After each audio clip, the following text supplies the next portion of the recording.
talk about meeting the Lord on the way. That's the preaching. Nataka kuzungumzia kuhusu kukutana na Bwana katika njia. Yeah, meeting the Lord on the way. Kukutana na Bwana katika njia.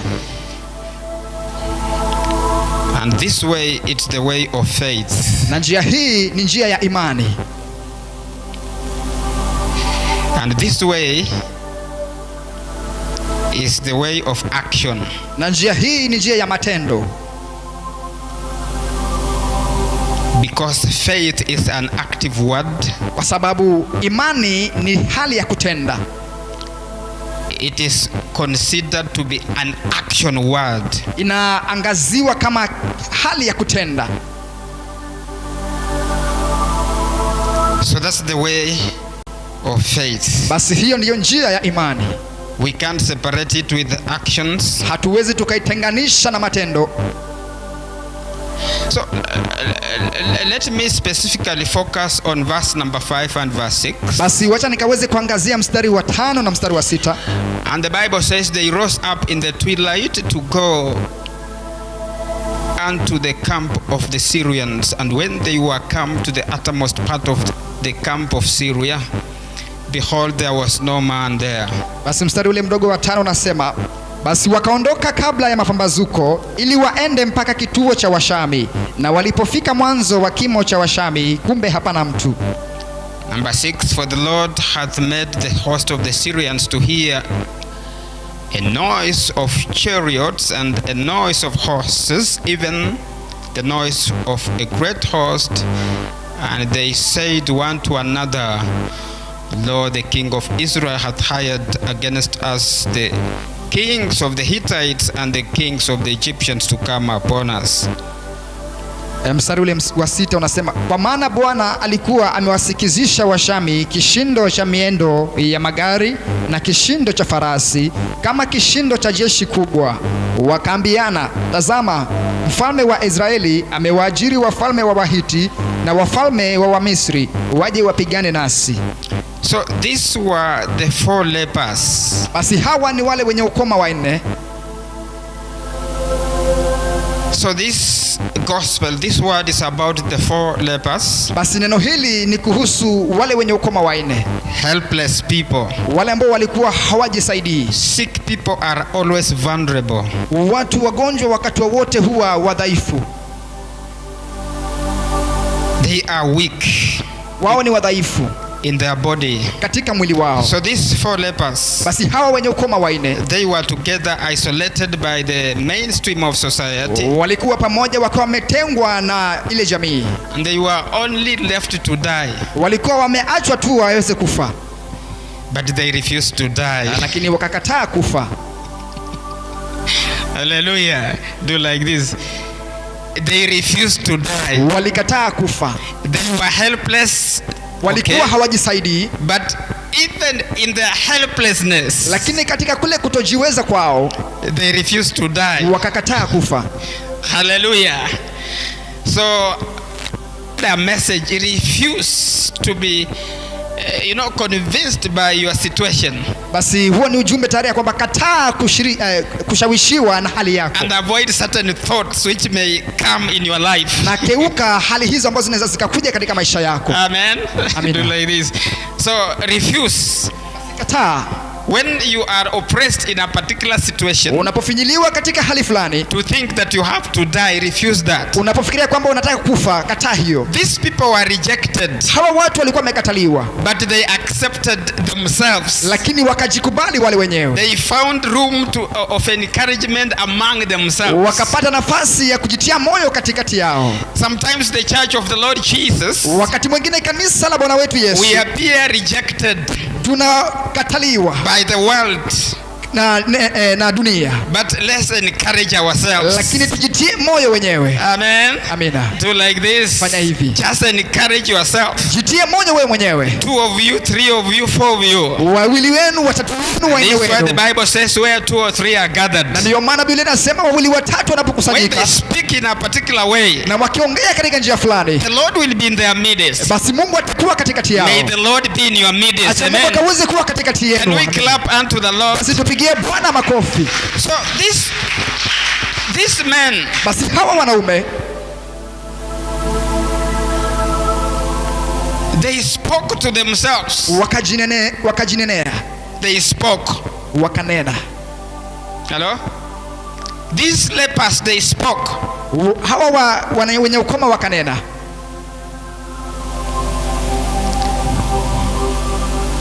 In other words, kwa maneno mengine, your words are also important. Maneno yako mwenyewe pia ni muhimu. They didn't just speak anything, they spoke into their situation. Hawakuongelea tu kitu chochote, waliongelea katika hali yao. Yeah, they spoke into their situation. Waliongelea hali yao. So every situation that we face, basi kila hali tunayopitia, the word of God has a message for us. Neno la Mungu lina ujumbe juu yetu. Allow the word of God to speak into our situations. Ruhusu neno la Mungu likanene katika hali zetu. By either a preacher, kupitia kwa mhubiri, or you yourself, you can become a preacher, ama wewe mwenyewe unaweza kuwa mhubiri and speak into your situation. Na unene katika hali yako. Amen. Amina. Yeah, you speak into your situation. Nena katika hali yako. And you refuse certain things. Na unakataa mambo fulani. So these 4 lepers, basi hao wenye ukoma waine, they spoke into their situation. Nena katika hali yao. And they said, na wakasema, we refuse to die. Tunakataa kufa. And we refuse to sit here because we shall die. Na tunakataa kukaa hapo kwa sababu tunajua tutakufa. We refuse to sit here and be sympathized upon and we die. Tunakataa kuwa hapa na tujihurumie kwa sababu tutakufa. They said, let us go. Wakasema, twendeni. So they arose. Basi wakasimama. They arose. Wakasimama. And went, na wakaenda, to the place of hope. Katika mahali pa tumaini. They arose and went to the place of hope. Wakainuka na wakaenda katika mahali pa tumaini. To the place of success. Katika mahali pa ufanisi. So the word they spoke, walipoongea, that word which they spoke into their situation, lile neno walilonena katika hali yao, it began working. Likaanza kufanya kazi. And this word opened them up. Neno hili likawafungua. And gave them strength. Na likawapatia nguvu. To arise. Ya kusimama. To arise. Ya kuinuka. And not only to arise. Na si kuinuka tu. But to begin walking. Lakini kuanza kutembea. They arose and began walking. Wakainuka na wakaanza kutembea. This is the power of the word of God. Hiyo ndiyo nguvu ya neno la Mungu. When it speaks into your situation. Linaponena katika hali yako. When it speaks into our situation. Linaponena katika hali zetu. It quickens us. Basi linatuharakisha. And it makes us move. Na linatufanya tukaweze kuenda. And when we move, na tunapoenda, we don't just move going anywhere. Tuendi tu mahali popote. We move in a particular place. Tunaenda katika mahali mahususi. A place of hope. Mahali pa tumaini. Clap unto the Lord. Basi pigia Bwana makofi. So if ever you will move to a place of hopelessness, basi kama ungekuwa ungeenda katika mahali ambapo hapana tumaini, then the word you had, basi neno lilosikia, the word that spoke into your life, neno lilonena katika maisha yako, it's not the right word. Basi si neno la sawa. It's not the right word. Si neno la sawa.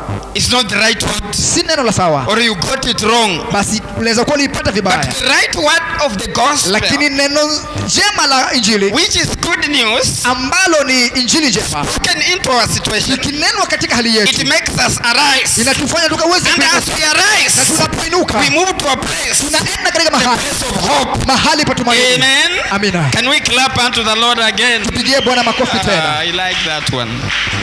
So they went. Basi wakaenda. And they didn't just go anywhere. Na wakuenda tu mahali popote. They went to the camp. Walienda katika kambi. They went to a place where there was supplies. Walienda mahali ambapo kuna vitu. There was food. Kulikuwa na chakula. There was plenty. Kulikuwa na vitu. So they arose and went to the place of plenty. Basi wakainuka na wakaenda mahali penye vitu vingi. Do like this. So the word of God, basi neno la Mungu, when it directs you, linapokuongoza, you are moving on the way. Unaenda katika njia. You are moving on the way. Unaenda katika njia. They arose and went. Basi wakainuka na wakaenda. They went to a place of supply. Wakaenda katika mahali pa vitu. So they went on their way. Basi wakaenda na katika njia yao. The way of hope. Katika ile njia ya tumaini. The way of hope. Katika ile njia ya tumaini. The way of hope. Katika ile njia ya tumaini.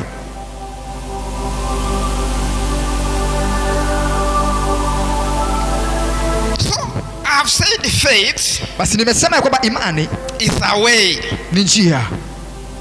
Anytime we speak faith, Wakati wowote unapozungumzia imani, faith will always place us on the way. imani wakati wowote itatuweka katika njia. So faith has a way. Basi imani ni njia.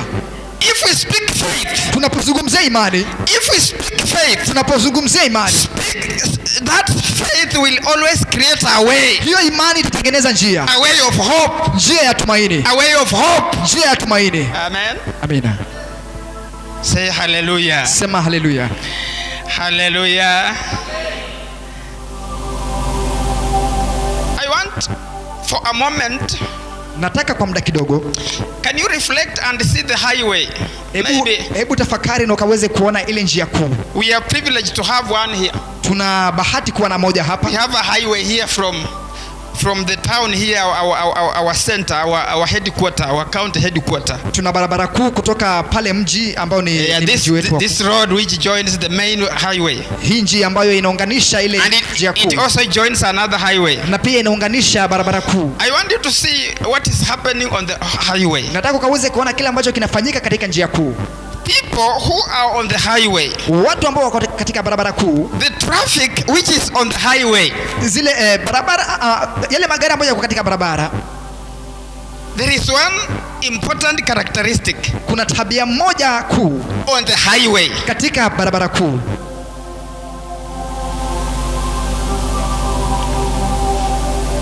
Can you think of that one characteristic? Hebu jaribu kufikiria tabia hiyo ni gani?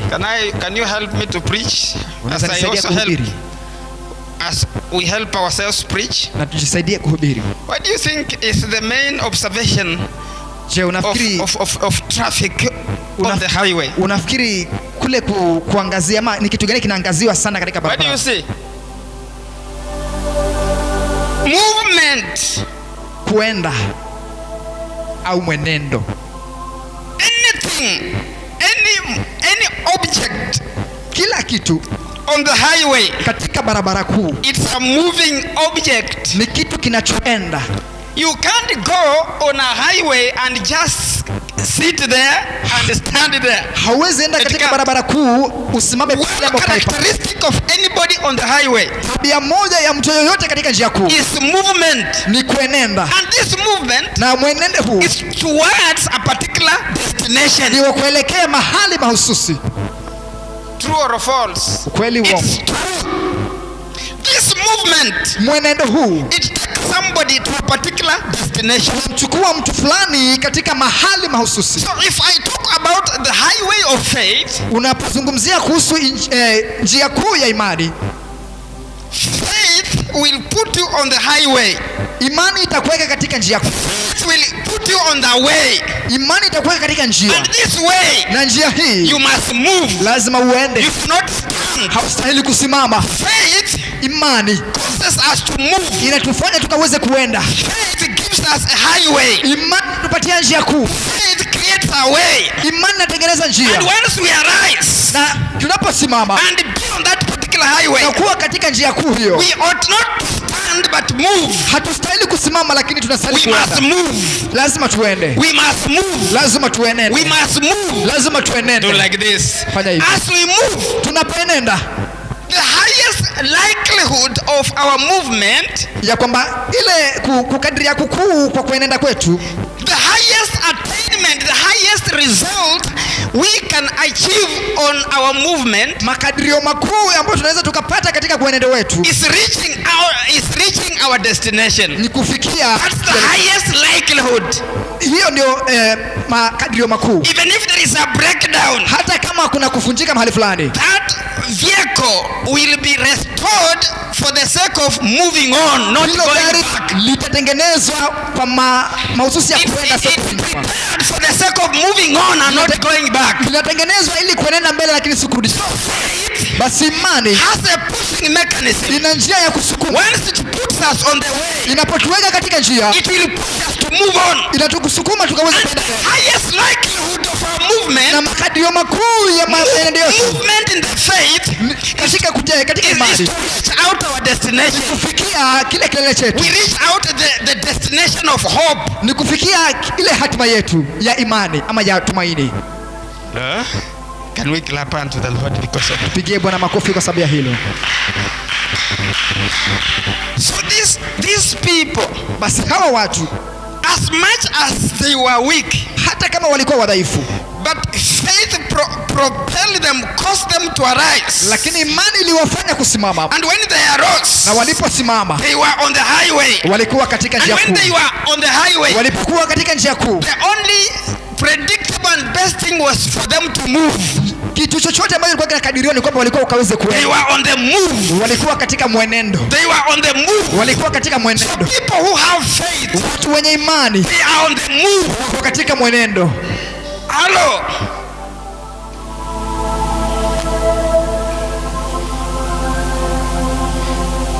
Praise God. Bwana asifiwe. So they moved with hope. Wakaenda na tumaini. They moved with hope, brethren. Wakaenda wakiwa na tumaini, ndugu zangu. But listen, the interesting thing, kinachofurahisha hapa, the encouragement in the faith to caught up with them. Mungu ambaye ni Bwana akawapata. The Lord accompanied them. Bwana akaambatana pamoja nao. They found the Lord on the way. Wakampata Bwana katika njia. The Lord found them on the way. Bwana akawakuta katika njia. They found the Lord on the way. Wakamkuta Bwana katika njia. Hello. They found the Lord on the way. Wakampata Bwana katika njia. So the way of faith, basi ile njia ya imani, will help you to find your Lord. itakusaidia kupata Bwana wako. The way of faith, ile njia ya imani, as you move on the way of faith, unapoenda katika njia ya imani, moving on, unapoenda, it's just a matter of time. Ni muda tu. It's just a matter of time. Ni muda tu. And your movement on the highway of faith, na mwenendo wako katika ile njia kuu ya imani, will introduce you to God. Itakuweka katika introduce you to our Lord. Itakuweka katika Bwana wako. Introduce you to our Lord. Itakuweka katika Bwana wako. Hallelujah. Amen. And that's what happened. Na hicho ndicho This kilifanyika. movement Mwenendo introduce them to their Lord. Uliwatambulisha katika Bwana. You know, faith became a reality. Na imani ikawa ukweli. They saw God. Wakamwona Mungu. They saw God. Wakamwona Mungu.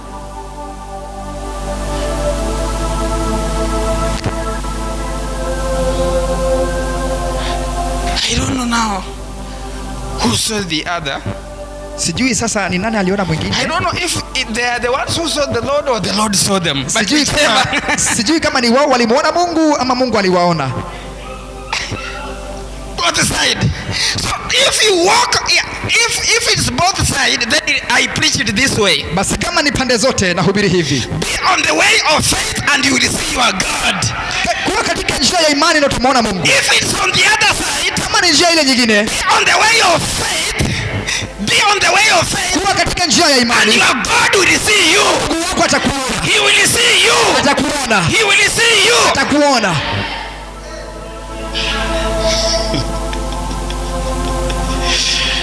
Praise God. Bwana asifiwe.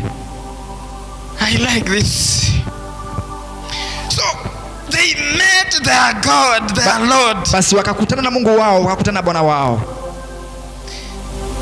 And just to ensure that he's their God. Na ili kuhakikisha kwamba ni Mungu wao. There is something which happened here. Kuna kitu kilifanyika hapa. Just God to introduce himself to them as their God. Ya kwamba Mungu kujitambulisha kwao ya kwamba yeye ni Mungu wao. You know, when God introduced himself as their Lord, unajua Mungu alipojitambulisha kwao kama Bwana wao, that's what we call manifestation. Hiyo ndio tunaita udhihirisho. God manifested himself. Mungu alidhihirisha yeye mwenyewe. Hello? May the Lord manifest. Acha Mungu ajidhihirishe. May the Lord introduce himself. Acha Mungu ajitambulishe yeye mwenyewe to you, kwako wewe, in the way you understand, katika njia unayoelewa, in the language you understand, katika lugha may unayoelewa. the Lord introduce himself. Acha Mungu ajitambulishe In mwenyewe the way you will understand him, katika njia and I utakayomwelewa. know you will understand him. Ninajua utamwelewa. He knows how to introduce himself. Anajua kujitambulisha mwenyewe. On top top of the manifestation, na juu ya udhihirisho ule there is one more thing kuna kitu zaidi which the Lord did. ambacho Mungu alifanya, The Lord magnified himself. na Mungu Akatukuka. He magnified himself. akajiongeza, He magnified himself. akajipanua, He showed himself as an able God. akajionyesha kama Mungu mwenye uweza, He showed himself as a great God. akajionyesha kama Mungu mwenye uweza. May it happen to you. Acha ifanyike kwako. July is just ending. July is just ending. Yaani mwezi wa Julai unaisha. May the Lord complete something in your life. Acha Mungu akamilishe kitu katika maisha yako. May the Lord complete something in your life. Acha Mungu akamilishe kitu katika maisha yako. Can we clap unto him? Basi Right tupigie now. Bwana makofi kwa ajili ya hili. Right now, right now, right now, Sasa right hivi, now, sasa right hivi. now. You know, God likes manifesting himself in situations. Unajua Mungu anapenda kujidhihirisha katika hali.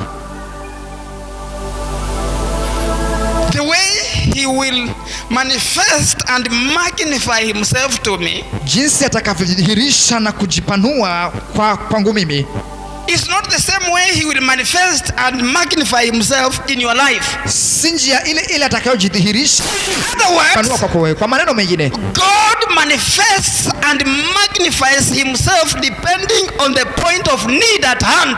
kwa maneno mengine Mungu anadhihirisha na kujipanua kulingana na ile hitaji lako wewe mwenyewe. May your God surely manifest himself and magnify himself depending on the needs you have.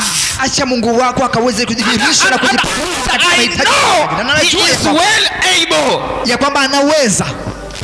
To these people, Katika watu hawa, to these lepers, katika wenye ukoma hawa, the Lord magnified himself as the Lord of the army. Mungu alidhihirisha kama Mungu wa majeshi. Yeah. To these 4 lepers, Katika wenye ukoma hawa waende, in verse number, in that verse number 4, the verse we read, that verse number 5 and verse number 6. katika ule mstari mdogo wa 5 na wa 6, In that particular verse number 6, katika ule mstari wa 6, the Bible says, and the Lord made the hosts of the Syrians hear a noise of chariots, a noise of horses, and a noise of a great host. Read that portion of scripture. mstari wa 6 unasema, kwa maana Bwana alikuwa amewasikizisha Washami kishindo cha mienendo ya magari na kishindo cha farasi, kama kishindo cha jeshi kubwa. So he manifested himself as the Lord of the army. Basi akajidhihirisha kama Mungu wa majeshi.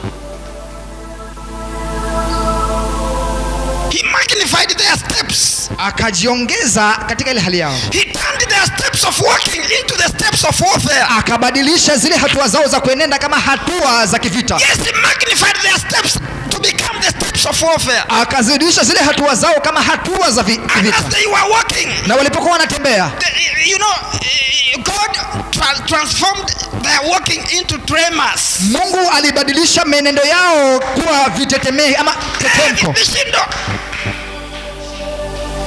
Vishindo vya wakoma ili washinda Washami.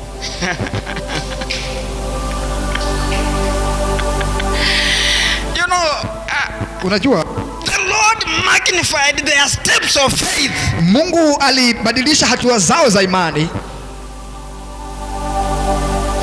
And they became great tremors. na vikawa vishindo, And when their enemies heard them walk, na maadui zao waliposikia wakitembea they trembled.